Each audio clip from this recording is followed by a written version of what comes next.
நம்ம இன்னைக்கு இந்த வீடியோவில் பிக் பாஸ் சீசன் 8 டே 101 இருக்கு இல்லையா, அதை தான் ரிவ்யூ பண்ண போகிறோம். ஸோ டே 101 பொறுத்த வரைக்குமே வந்துட்டு பார்த்தோம் அப்படின்னா எக்கச்சக்கமான ட்விஸ்டோட நடந்துகிட்டு இருக்கக்கூடிய இந்த பணப்பெட்டி டாஸ்க் இருக்கு இல்லையா, அதனுடைய செகண்ட் ரவுண்ட் அப்படின்றது தான் வந்துருந்துச்சு அப்படின்னே சொல்லலாம். ஸோ அந்த செகண்ட் ரவுண்டை பொறுத்த வரைக்குமே வந்துட்டு ரயான் இருக்காரு இல்லையா, ரயான் 2 லட்சம் ரூபாய்க்கான அந்த கேஷ் ப்ரைஸ் அப்படின்றத வின் பண்ணியிருக்காரு அப்படின்னு சொல்லலாம். ஸோ இதை பொறுத்த வரைக்குமே வந்துட்டு பார்த்தோம் அப்படின்னா யாருக்கு பணம் வேணுமோ அவங்க வெளியே போய்க்கலாம். பட் இன்கேஸ் நீங்கள் உள்ளே வந்துட்டீங்கன்னா பணமும் உங்களுக்கு ஆட்டமும் உங்கள் கையில் இருக்கும். ஜஸ்ட் மிஸ் ஆகி நீங்கள் வெளியே போயிட்டீங்க அப்படின்னா பணமும் கிடையாது ஆட்டமும் கிடையாது அப்படின்னு சொல்லியிருக்கிறதுனால பார்த்தோம் அப்படின்னா பல பேர் ரிஸ்க் எடுக்க தயங்கிட்டு இருக்காங்க அப்படின்னே சொல்லலாம். எஸ்பெஷலி பார்த்தோம் அப்படின்னா ஜாக்காக இருந்தாலும் சரி, சவுண்டாக இருந்தாலும் சரி, இன்கேஸ் நீங்கள் அந்த பணத்தை உள்ளே கொண்டு வரல அப்படின்னா அந்த பணம் உங்களுக்கு கிடையாது, பட் கேமில் இருப்பீங்க அப்படின்னு சொல்லியிருந்தாங்கன்னா கூட எல்லாரும் ரிஸ்க் எடுத்திருப்பாங்க.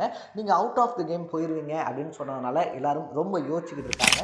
பட் முத்து அண்டு டயான் இருக்காங்க இல்லையா, அவங்க 2 பேருமே பார்த்தோம் அப்படின்னா என்னதான் ஆனாலும் சரி ரிஸ்க் எடுத்து பார்த்துடலாம் அப்படின்னு சொல்லி தைரியமாக அந்த கேமை விளையாடி இருக்காங்க. ரெண்டாவது விஷயத்தை பொறுத்த வரைக்குமே வந்துட்டு பார்த்தோம் அப்படின்னா அன்ஷி அண்ட் விஜய் விஷால் இஷ்யூ அப்படின்றது இருக்கு இல்லையா, உள்ளே இருந்தபோதே பார்த்தோம் அப்படின்னா தர்ஷிகாட்ட ஒரு மாதிரி பேசியிருந்தாரு. அப்புறம் தர்ஷிகா போனதுக்கு அப்புறமா பார்த்தோம் அப்படின்னா அன்ஷிக்கிட்ட கொஞ்சம் க்ளோஸாக இருந்தார். அது எல்லாருமே வந்துட்டு சொல்லியிருந்தாங்க. கம்பேக் வீட்டுக்குள்ளே வந்தவங்க இருக்காங்க இல்லையா, வீட்டுக்குள்ளே திருப்பி வந்தவங்களா இருந்தாலும் சரி, எல்லாருமே வந்துட்டு பார்த்தோம் அப்படின்னா என்ன அப்படின்னு சொல்லி கேட்கும்போது ஒரு ஃப்ரெண்டு அப்படின்ற மாதிரி சொல்லியிருந்தாங்க. அன்ஷியும் வெளியே வந்துட்டு பார்த்தோம் அப்படின்னா பெருசாக அதை பற்றி ரியாக்ட் பண்ணிக்கல. பட் மறுபடியும் வீட்டுக்குள்ளே போனதுக்கு அப்புறமா பார்த்தோம் அப்படின்னா ஒரு லவ் ட்ராக் மாதிரி ஓட்டுறது இருக்கு இல்லையா, அது வந்துட்டு வீட்டுக்குள்ளே விஜய் விஷால் மறுபடியும் அமைதியாகவே இருக்க மாட்டாராப்பா அப்படின்ற கொஸ்டினை எழுப்பி விட்டுருக்கு அப்படின்னு தான் சொல்லணும். ஸோ அன்ஷி அமைதியாக இருந்தாலும் சுனிதா இருக்காங்க இல்லையா, உங்களுக்கு கிடைக்கக்கூடிய லவ் அண்ட் கேரிங்கை விட்டுறாத, கடைசி வரைக்கும் இதுக்கு லைஃப் இருக்கு இல்லையா, லைஃப்பில் வந்துட்டு இதை கீப் பண்ண பாரு, இதை வச்சுக்க பாரு அப்படின்னு சொல்லிட்டு அட்வைஸ்ன்ற பேரில் அவங்கள ஏற்றி விட ஆரம்பிச்சிருக்காங்க.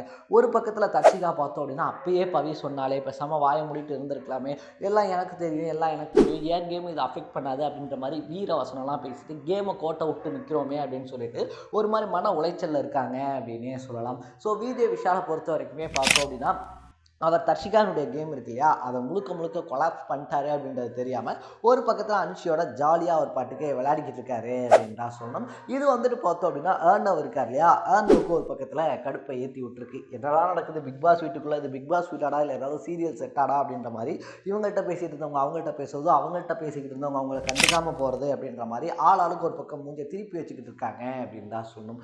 லாஸ்ட் பட் நாட் லீஸ்ட் அப்படின்ற மாதிரி பார்த்தோம் அப்படின்னா மாக்காப்பா ஆனந்த் இருக்கார் இல்லையா, அவரும் வீட்டுக்குள்ளே வந்திருந்தாரு அப்படின்னே சொல்லலாம். ஸோ மாக்காப்பா என்ட்ரி கொடுத்ததுக்கு அப்புறமா பார்த்தோம் அப்படின்னா ஒரு மாதிரி ஃபன் செக்மெண்ட்ஸ் அப்படின்றது போச்சு. அது மட்டும் இல்லாமல் 6 ஃபைனலிஸ்ட் இருக்காங்க இல்லையா, அவங்க 6 பேருமே வந்துட்டு இன்டர்வியூ செஷன் மாதிரி கொஞ்சமாக பண்ணியிருந்தாங்க. அதுவுமே வந்துட்டு பார்த்தோம் அப்படின்னா ஒவ்வொருத்தரை பற்றி என்ன நினைக்கிறாங்க அப்படின்ற மாதிரியான கொஸ்டின்ஸ் இருக்கு இல்லையா, அது வந்துட்டு கிறிஸ்டல் கிளியராக இருந்துச்சு. அதுக்கு கண்டஸ்டன்ஸும் பதில் சொல்லியிருந்தாங்க அப்படின்னு தான் சொல்லணும். ஸோ ஓவராலாக டே 101 பொறுத்த வரைக்குமே பார்த்தோம் அப்படின்னா ஒரு பக்கத்தில் ரயான் இருக்கார் இல்லையா, ரயானுக்கு சூப்பராகவும் இன்னொரு பக்கத்தில் தர்ஷி அண்ட் அருணுக்கு பார்த்தோம் அப்படின்னா ஏக்கமாகவும் போய் முடிஞ்சிருக்கு அப்படின்னு தான் சொல்லணும். ஸோ நீங்கள் டே 101 யாருடைய பர்ஃபார்மன்ஸ் நல்லா இருந்துச்சுன்னு நினைக்கிறீங்க அப்படின்றத கமெண்ட்ஸில் போட்டு இதே மாதிரி மீதி இருக்கக்கூடிய நாட்களுக்கான ரிவ்யூ இருக்கு இல்லையா, அதை தொடர்ந்து தெரிஞ்சுக்கணும் அப்படின்னு ஆசைப்பட்டீங்கன்னா மறக்காமல் சேனலை ஃபாலோ அண்ட் சப்ஸ்கிரைப் பண்ணிக்கோங்க. நாளைக்கு டே 102 ரிவ்யூவோட சந்திக்கலாம். தட பை பை.